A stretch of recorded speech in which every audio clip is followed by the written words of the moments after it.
का मामला जब सुप्रीम कोर्ट में गया तो सुप्रीम कोर्ट के जज ने ये पूछा कि पहले ये बताओ कि ये हिंदू के जो मंदिर हैं मंदिरों में कितने गैर जाति को रखे हो, गैर ब्राह्मण को रखे हो।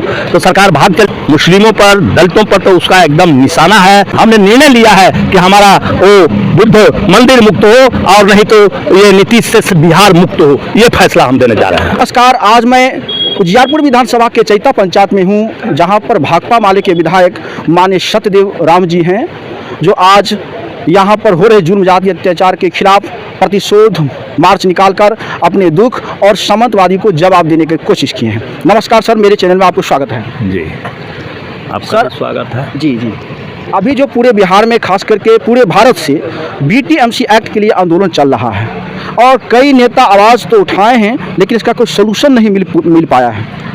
देखिए, इस सवाल पर मैं सबसे पहले विधानसभा में सवाल उठाया था और वो बड़ा वायरल भी हुआ और हमने गया में भी गया था जब धरना चल रहा था और हमने वहाँ हर तरह के मदद देने का आश्वासन भी दिया था। और अभी उसमें थोड़ी त्रुटि हो गई है, कुछ गड़बड़ी हो गई है, फिर भी हम लोग उसको मान करके और एक नए सिरे से 6-7 जून को दिल्ली अंबेडकर भवन में हम लोगों ने देश भर का एक सम्मेलन करके और एक कमेटी बनाई है और एक निर्णय लिया है कि अब हर हाल में महाबोधि मंदिर को मुक्त कराना है। उसकी जवाबदेही लोगों ने मुझे सौंपी है। उसको लेकर के हमने 22 तारीख को पटना में अपने आवास पर सभी इस विचारधारा के लोगों को आमंत्रित किया है और वहां बैठ करके एक रणनीति तय करेंगे।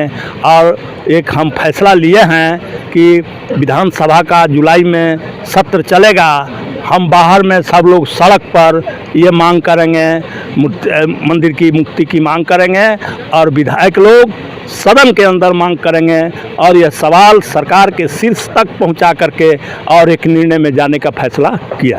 सर, ये बात से बहुत चिंता के विषय है कि तथाकथित रूप से जो हिंदू कहा जाते हैं, वो जो वक्फ कानून बोर्ड जो बना उसमें भी इन्होंने गैर मुसलमानों को रखा।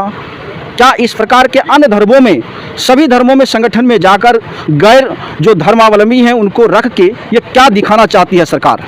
नहीं, आपको जानकारी होनी चाहिए कि सुप्रीम कोर्ट ने वक्फ बोर्ड का मामला जब सुप्रीम कोर्ट में गया तो सुप्रीम कोर्ट के जज ने ये पूछा कि पहले ये बताओ कि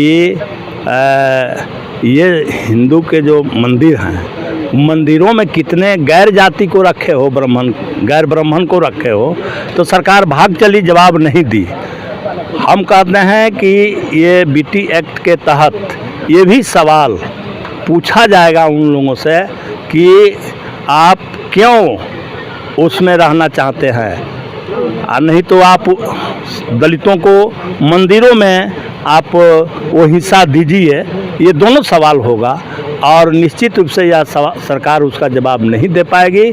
सरकार मनमर्जी कर रही है, सरकार तानाशाही कर रही है, सरकार गरीबों पर जुर्म कर रही है और मुस्लिमों पर, दलितों पर तो उसका एकदम निशाना है।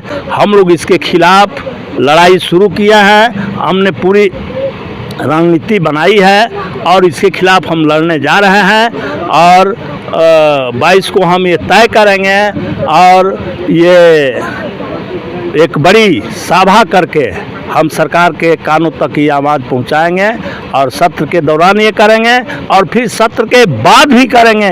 हमने निर्णय लिया है कि हमारा वो बुद्ध मंदिर मुक्त हो और नहीं तो ये नीतीश से बिहार मुक्त हो। ये फैसला हम देने जा रहे हैं।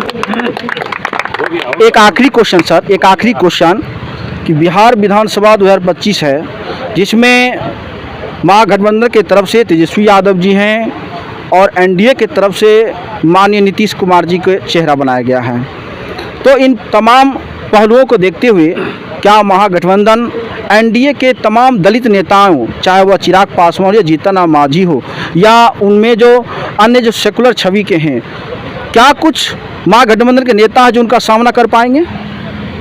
देखिए, वो कौन नेता क्या है ये सामना करने की बात नहीं है। बात है बिहार में दो गठबंधन है। एक गठबंधन है एनडीए के नेतृत्व में और एक गठबंधन है महागठबंधन के नेतृत्व में। दो गठबंधन है। यहाँ बिहार में दो गठबंधनों में 6 पार्टियां शामिल हैं। वो है Rajad, Congress, CPI-ML, CPI, CPM और ये VIP। हम लोग इस मुहिम को लेकर के चले हैं और बिहार की रिपोर्ट है और ये गरीब गुरबा सब साथ हैं। उनका मुकाबला कौन करेगा और नहीं करेगा, लेकिन इतना बात तय है कि बिहार में महागठबंधन की सरकार बनेगी और एनडीए सरकार की विदाई होगी। चलिए, आप क्या कुछ कहना चाहते हैं कि माननीय विधायक जी ने कहे कि 2025 का जो बिहार विधानसभा चुनाव है उसमें 6 पार्टियों का गठबंधन है और जो गठबंधन गरीब जनताओं का गठबंधन है, जो गरीब जनता इस बार 2025 के विधानसभा चुनाव में तेजस्वी यादव के नेतृत्व में मुख्यमंत्री बनाने जा रही है और एनडीए की विदाई हो रही है।